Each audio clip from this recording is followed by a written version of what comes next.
نماینده کمیته نروژی هلسینکی خواستار تحریم مقامات تاجیکستان شد. کاهش رشد اقتصادی تاجیکستان در سال 2023. برگزاری نشست وزیران امور خارجه همسایه کشورهای افغانستان در سمرقند. حبیب نور محمدов به ورزش بزرگ برمیگردد. نماینده یکی از سازمان‌های حقوق بشری اروپایی خواستار تحریم منصبداران تاجیکستان شده است. نماینده کمیته نروژی هلسینکی پیشنهاد کرده است که بر ضد مقامات تاجیکستان قاعده‌های بین‌المللی از جمله تحریم هدفمندانه را به کار برند. ماریوس فاسوم روز 7 اپریل در توییتر منصبداران تاجیک را به تمسخر عدالت و ولایت قانون متهم کرد. او در یک پیام توییتری گفت مقامات تاجیکستان عدالت و ولایت قانون را تمسخر می‌کنند. سازوکار بین‌المللی به مثل تحریم هدفمندانه ضرور است تا دستاندرکاران پاسخگو باشند. در همین حال ماریوس فاسوم در صحبت با پیام در رابطه با شرح این اعلامش گفت فهرست جنایات حکومت تاجیکستان بسیار طولانی است و در 2 سال اخیر صدها مخالف سیاسی همچنین روزنامه‌نگاران و وکیلان دفاع زندانی شدند. به قول او موارد ربودن افراد و اعدام‌های غیرقانونی کشته شدن آنها نیز بودند. وی میگوید شکنجه در بازداشتگاه و زندان‌های تاجیکستان یک امر معمولی است و آزادی سخن در این کشور از بین برده شده است. اما این مدافع حقوق انسان در اروپا افزود برای هیچ یکی از این جنایات مقامات تاجیکستان به جوابگری کشیده نشدند و بنابراین آنها می توانند به خشن‌ترین جنایت دست زنند زیرا می دانند که برای این جنایت کسی آنها را مجازات نخواهد کرد. пайдост ки созукори дохилии тоҷикистон дар шароити роҳандозӣ нашудааст то онҳое ки хашинтарин ҷиноятҳоро содир кардаанд ҷазо дода шаванд. мутаассифона аз ин бармеояд ки сохтори додгоҳи тоҷикистон имрӯз аз ҷониби ҳокимият идора мешавад. аз ин рӯ мешавад ки ба механизмҳои байналмилалӣ рӯ овард. фақат таҳрим метавонад ба ҳадди дастандаркорони шиканҷаи зиндониёни сиёсиро ба ҷавобгарии ҷиноӣ кашад. мақомоти фасодзадаи тоҷик дузданд, пули мардумро аз худ мекунанд. дар бештари мавридҳо сӯистифода аз қудрат барои манфиатҳои молӣ мебошад, дар ҳоле ки мақомоти фасодзадаи тоҷикистон на танҳо аз баҳраи гирифтаашон дар кишвар истифода мекунанд, балки бо истифода аз он дар Нью-Йорку Аврупо сайру гашт мекунанд, дар донишгоҳҳои маъруфи Аврупо мехонанд, дороии худро дар ҳисобҳои офшорӣ нигоҳ медоранд ва дар Аврупо сармоягузорӣ мекунанд. дар чунин ҳол қавонини амрикоӣ ва аврупоӣ марбут ба таҳрим иёлоти муттаҳидаи амрико ва иттиҳоди аврупоро имкон медиҳанд ки дороии афроди дахил дар нақси ҷиддии ҳуқуқи инсон боздошт ва худи онҳо мамнуъулвуруд ба ин сарзаминҳо шаванд. ماریوس فاسوم نماینده کمیته نروژی هلسینکی در پایان صحبتش به پیام گفت با توجه به این همه من به این نظرم که تحریم های هدفمند اگر به صورت جدی اعلان شوند در مبارزه برای حقوق انسان و علیه بیقانونی در تاجیکستان یک اصل دارای اهمیت خواهد بود. این هم در حالی است که مخالفین تاجیک در اروپا نیز تلاش میکنند تا کشورهای اروپایی ادعای از مقامات تاجیک را که در بازداشت و شکنجه زندانیان سیاسی در تاجیکستان دست دارند تحریم نمایند. الهام جان یعقوبوف راهبر اساسیاسیون مهاجران آسیا مرکزی در اروپا یک قنات پیمان ملی تاجیکستان به پیام گفت: به نام خداوند بخشنده مهربان، این گونه پیشنهادها یعنی تحریم منصبداران بلندپایه تاجیک از جانب پیمان ملی تاجیکستان از سال 2018 صدا می‌دهد. پیمان ملی تاجیکستان یک رویخط کامل را به سازمان‌های بین الملل، اتحاد اروپا و دپارتمنت دولتی آمریکا پیشکش کرده است. از جانب دیگر باشد ده‌ها سازمان‌های بین الملل از جمله Human Rights Watch،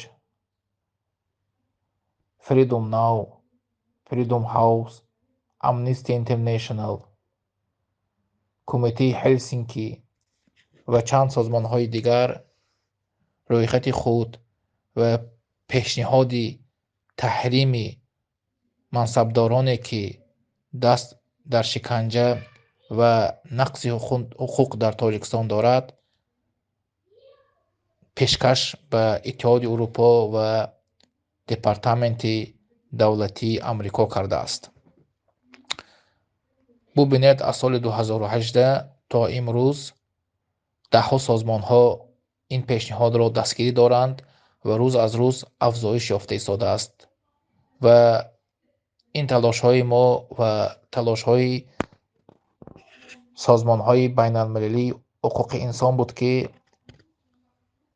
вазороти корҳои хориҷии Амрико дар соли 2023, яъне имсол, гузоришро дар бораи Тоҷикистон хеле тунд ва воқеӣ нашр кардааст.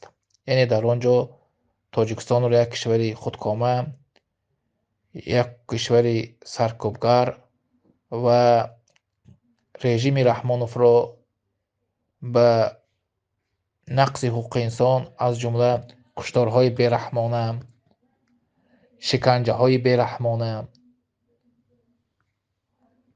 маҳдуди озодиҳои динӣ ва ҳамчунин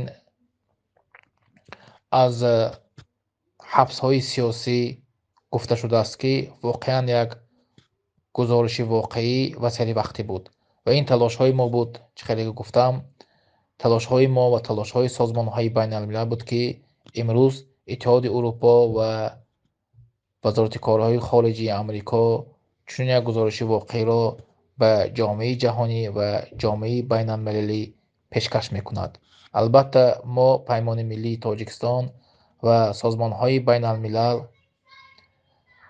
аз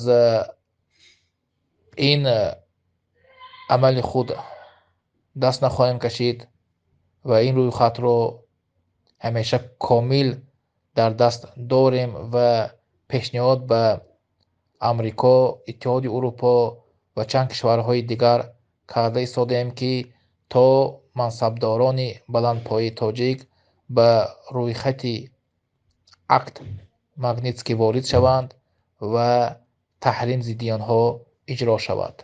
зимнан Freedom House ё Хонаи озодӣ, як созмони мӯътабари ҳомии ҳуқуқи башар низ дар гузориши солонааш Тоҷикистонро аз ҷумлаи кишварҳои ноозод ва саркӯбгар ном бурда, аз боздошт шудани 11 нафаре ёдовар шудааст, ки бинобар интиқодаш аз саркӯбиҳои ҳукумат дар Бадахшон зиндонӣ шудаанд.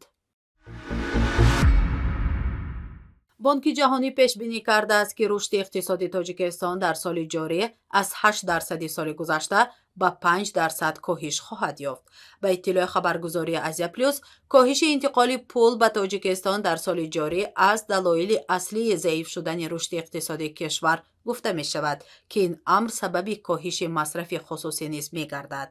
манба мегӯяд, дар соли 2022 иқтисоди Тоҷикистон рушди 8% дошт, ки ин аз ҳисоби интиқоли қобили мулоҳизаи пул аз Русия буд ва мизони ин пулҳои ирсолии коргарони муҳоҷир аз 3/1 маҷмӯи маҳсулоти дохилии Тоҷикистонро ташкил мекард. дар ҳамин ҳол, ба навиштаи муаллифони ин гузориш, ки таҳти унвони рушди заиф, таварруми боло ва буҳрони арзиши зиндагӣ нашр шудааст, дурнамои рушди Тоҷикистон ба хатарҳои ҷиддӣ рӯбарӯст. ба назари муаллифони гузориш, коргарони муҳоҷире, ки мақоми душаҳрвандӣ доранд, ба мисли пештара ба хатари баситшавӣ дар Русия рӯбарӯ ҳастанд, ки ин шояд мунҷар ба бозгашти муҳоҷирон ва талаботи зиёди кӯмаки иҷтимоӣ шавад. муаллифони гузориш мегӯянд, тавсеяи иқтисодии Тоҷикистон бар пояи истихроҷи захоири зеризаминӣ ва пули ирсолии коргарони муҳоҷири тоҷик дар Русия устувор аст. ба иддаои муаллифон, ин модели рушд дорои осебпазириҳои зиёд аст. он бар мабнои вобастагии зиёд ба даромади муҳоҷирони корӣ дар ин кишвар аст ва пояи тавлидии маҳдуди ватанӣ дорад. ҳамчунин гуфта мешавад, ин модел дорои содироти мулҳои гуногун нест. аммо Абдумаъно Шералиев, коршиноси умури иқтисодӣ, ба далели пинҳонкории мақомоти Тоҷикистон, арзёбии воқеии рушди иқтисоди Тоҷикистонро ғайримумкин медонад. бонки ҷаҳонӣ мисли ҳамаи дигар ниҳодҳои расмӣ омори худро аз додаҳои расмии мақомоти Тоҷикистон мегирад ва табиист, ки он чӣ мақомоти Тоҷикистон ироо мекунанд, оморҳо نه تنها دقیق نیستند بلکه به دقیقیت هم نزدیکی ندارند. برای مثال حجم انتقال مبلغ مهاجران از روسیه به تاجیکستان را بانک جهانی و دیگر نهادهای بین‌المللی از آمارهایی میگیرند که بانک‌های دو کشور ارائه میکنند، یعنی بانک‌های روسیه و تاجیکستان، و به این نظرند که پول مهاجران کمی بیشتر از 3/1 مجموع محصولات داخلی را تشکیل می‌دهد. اما در اصل قسم اساسی مبلغ مهاجران و صادرکنندگان خصوصی تاجیکستان توسط راه‌های دیگر انتقال می‌یابند که این مبلغ، یعنی مبلغ با راه‌های دیگر انتقال می‌یابند، به مراتب بیشتر، حداقل 2 برابر بیشتر از اون چیزی است که توسط بانک‌ها انتقال می‌شود. البته حجم مجموع محصولات داخلی تاجیکستان هم که از داده‌های رسمی گرفته می‌شود در اصل به فرق می‌کند از اون چیزی که در آمار گفته می‌شود، یعنی به مراتب بیشتر از 11.5 میلیارد است که امروز صدا می‌دهد. 70% اقتصاد تاجیکستان اقتصاد سویگی است و در هیچ آمار ذکر نمی‌شود. بنابراین پیشبینی دقیق بالا یا پایین‌روی سرعت رشد اقتصاد تاجیکستان کار آسان نیست و تقریبا غیر امکان است. بنابراین در اکثر حالات از آن چه نهادهای بین‌المللی پیشبینی می‌کنند فرق می‌کند. برای مثال اگر بانک جهانی کاهش رشد اقتصاد تاجیکستان را از 8 تا 5% پیشبینی کرده است، بانک اوراسیایی رشد میگوید که این رشد اقتصاد تاجیکستان 6.5% میشود، یعنی تا 6.5% کاهش می‌یابد. بر پایه یک نظرپرسی بانک ملی تاجیکستان در چند سال پیش گفته میشد 70% خانواده‌های تاجیکستانی از حساب مهاجرت تامین میشوند، اما حکومت تاجیکستان همواره تلاش مینماید نقش کارگران مهاجر در تامین جامعه کشور را برجسته نشان ندهد. با وجود این به نظر میرسد روند جدید سقوط روبل روسیه شروع شده است که به نظر عبدالمنان شیرعلیف به این دلیل درآمد خانواده‌های تاجیک نیز کمتر خواهد شد. و همچنین چیزی که ما شاهد هستیم، با شروع حمله روسیه با اوکراین، کارشناسان بین‌المللی و حتی کارشناسی خود روسیه ضعیف‌شوی اقتصاد روسیه، بی‌قرب‌شوی روبل و در پی آن کمشوی انتقال مبلغ مهاجران و ضربه‌های شدید و اقتصاد تاجیکستان را پیشبینی کرده بودند. اما این پیشبینی‌ها عملی نشدند. روبل موقعش را حفظ کرد و انتقال مبلغ مهاجران هم بنابر طلبات افزایش طلبات و قوه کاری در روسیه بیشتر شد. آنچه کارشناسان برای سال گذشته پیشبینی کرده بودند تازه دارد عملی می شود، یعنی 1 سال قفا افتاد پیشبینی ها. روبل رو به سقوط آورده است و جاهای کاری در روسیه هم تازه کمتر می شود. بنابراین با گمان غالب رشد اقتصاد تاجیکستان هم که به پول مهاجران سخت بستگی دارد و همچنین درآمد خانواده‌ها کمتر خواهد شد، اما تا کدام سطح این کار عملی می شود، این اتفاق می افتد، باز هم بیشتر بستگی دارد به جنگی که جریان دارد و سیاستی موقع‌گیری‌های سیاسی سطح جهانی که کمترین تغییرات می تواند خیلی چیزها در اقتصاد از جمله قرب روبل، جاهای کار در روسیه و انتقال مبلغ مهاجران را تغییر دهد.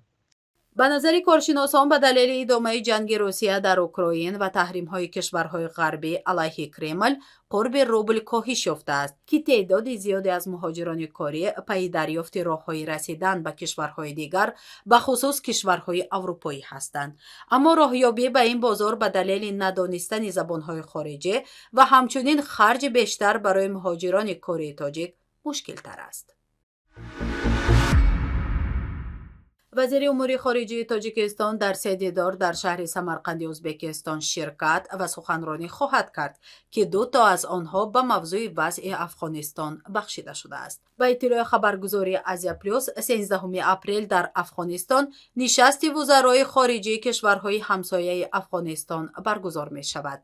در این نشست نمایندگان کشورهای روسیه، ایران، پاکستان، تاجیکستان، ترکمنستان و ازبکستان شرکت می کنند. سمرقند میزبان 6مین دیدار وزرای خارجه کشورهای آسیای مرکزی و روسیه خواهد بود.